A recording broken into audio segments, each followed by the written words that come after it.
Salut, j'espère que vous n'avez pas trop chaud. Moi j'aime cette température, j'ai l'impression d'être à l'île d'où je viens. Je sais que c'est pas facile pour tout le monde, mais je vous encourage à penser au mois de décembre, janvier, février et l'hiver qui est long avec la neige, et peut-être que ça ira mieux. Euh, donc on est dans le psaume 60 aujourd'hui, et je vais prier. Seigneur, merci pour ta parole, et je te prie, Seigneur, de parler à nos cœurs, de Seigneur, nous permettre de saisir tes vérités qui se trouvent dans chacun de tes livres, chacun de tes psaumes. Au nom de Jésus, Amen. Donc je vais lire ce psaume. Au chef des chantres sur le lit lyrique, hymne de David pour enseigner. Lorsqu'il fit la guerre aux Syriens de Mésopotamie et aux Syriens de Tsoba, et que Joab revint et bâtit dans la vallée du Sel 12 000 Édomites. Ô Dieu, tu nous as repoussés, dispersés, tu t'es irrité. Relève-nous. Tu as ébranlé la terre, tu l'as déchirée. Répare ses brèches, car elles chancellent. Tu as fait voir à ton peuple des choses dures. Tu nous as abreuvés d'un vin d'étourdissement. Tu as donné à ceux qui te craignent une bannière pour qu'elle s'élève à cause de la vérité. Afin que tes bien-aimés soient délivrés, sauve par ta droite et exauce-nous. Dieu a dit dans sa sainteté, je triompherai, je partagerai Sichem, je mesurerai la vallée de Sukkot, à moi Galaad, à moi Manassé. Éphraïm est le rempart de ma tête et Juda mon sceptre. Moab est le bassin où je me lave, je jette mon soulier sur Édom, pays des Philistins, pousse à mon sujet des cris de joie. Qui me mènera dans la ville forte? Qui me conduira à Édom? N'est-ce pas toi, ô Dieu, qui nous a repoussés et qui ne sortait plus, ô Dieu, avec nos armées? Donne-nous du secours contre la détresse. Le secours de l'homme n'est que vanité. Avec Dieu, nous ferons des exploits. Il écrasera nos ennemis. Donc ce psaume nous montre, ce psaume qui vient de David, nous montre que le peuple est en situation de guerre contre différents peuples de Syrie et les Édomites, et qu'ils sont dans une situation difficile. On le voit au verset 3 où il dit « Ô Dieu, tu nous as repoussés, tu nous as dispersés, tu t'es irrité. » Donc ils sont dans une situation difficile à cause de la colère de Dieu envers eux. On ne sait pas exactement qu'est-ce qu'ils ont fait, mais on sait que Dieu est en colère après eux. Et c'est de lui que vient leur difficulté et leurs épreuves dans cette guerre. Mais on voit par la suite que Dieu leur accorde une grande victoire. On le voit dès le début, dans l'introduction du psaume, où il dit lorsqu'il fit la guerre aux Syriens, David qui fit la guerre aux Syriens de Mésopotamie, aux Syriens de Soba, et que Joab revint et bâtit dans la vallée du Sel 12 000 Édomites. Et on voit dans les versets 8 et 9 que Dieu accorde une grande victoire au peuple d'Israël. Ce qui nous amène à se demander pourquoi est-ce que Dieu accorde une victoire à son peuple alors qu'il était irrité.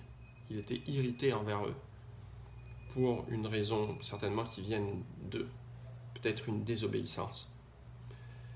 On le voit dans le verset 6 que Dieu n'abandonne pas son peuple. L'épreuve que ce peuple connaît vient de lui, mais qu'il n'abandonnera pas son peuple. C'est rassurant de savoir qu'une épreuve dans nos vies vienne de Dieu, ou sont permises du moins par lui, parce que ça veut dire qu'il est dans l'absolu contrôle de toutes nos difficultés. Dieu contrôle absolument toutes nos difficultés. C'est important de le réaliser. Lorsque on a une contravention, Dieu sait et est au contrôle du montant qu'on a. Lorsque on perd notre emploi, Dieu est au contrôle, il sait exactement quelle date est-ce que notre perte d'emploi est. Il sait aussi de combien d'argent on a besoin. Dans toute situation, dans les moindres détails, Dieu est au contrôle et il n'est pas surpris. Ça, c'est une première chose qu'on peut voir à travers ce psaume, que même nos épreuves et nos difficultés, même lorsqu'il nous reprend, il est au contrôle. La deuxième chose, c'est qu'il ne nous abandonnera jamais. Et on le voit au verset 6, « Tu as donné à ceux qui te craignent une bannière. » Une bannière, c'est comme un drapeau qui représente une institution ou quelque chose qui va au-delà de notre propre personne. Ça me rappelle en fait quand je jouais au volley au cégep, on avait un maillot et on avait notre écusson du cégep sur le torse. Et ça démontrait de quel cégep on appartenait. Donc chaque joueur de notre équipe faisait partie d'une même équipe qui représentait un cégep. Dans l'ancien temps, certains chevaliers avaient des écussons ou un drapeau qui représentait un roi. Dieu affirme qu'il donne une bannière à ceux qui le craignent.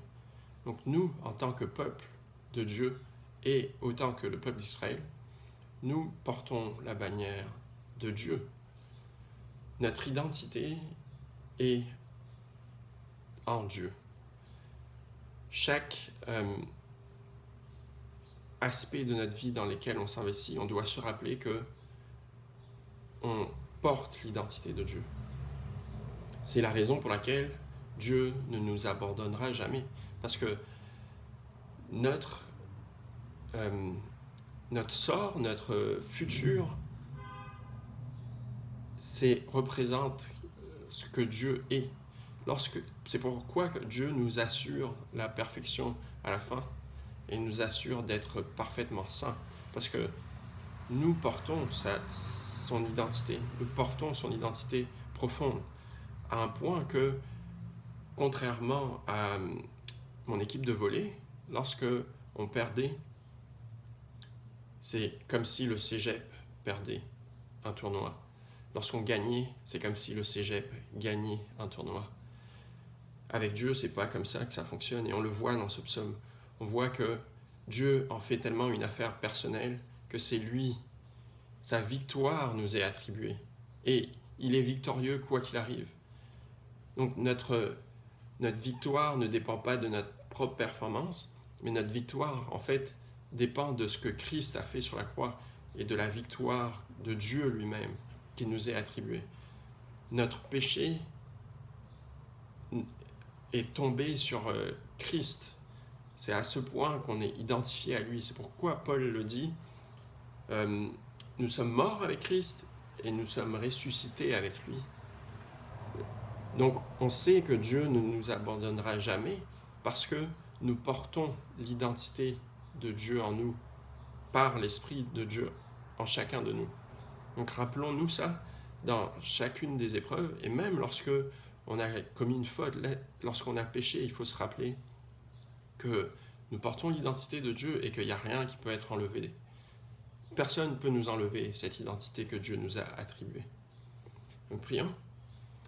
Seigneur, merci parce que grâce à ton sacrifice sur la croix, Seigneur, tu nous as donné une nouvelle identité, tu nous as donné une nouvelle bannière, Seigneur.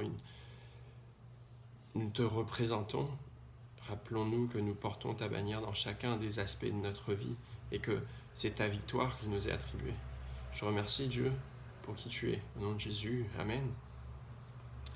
Donc, bonne journée et hydratez-vous bien. Salut.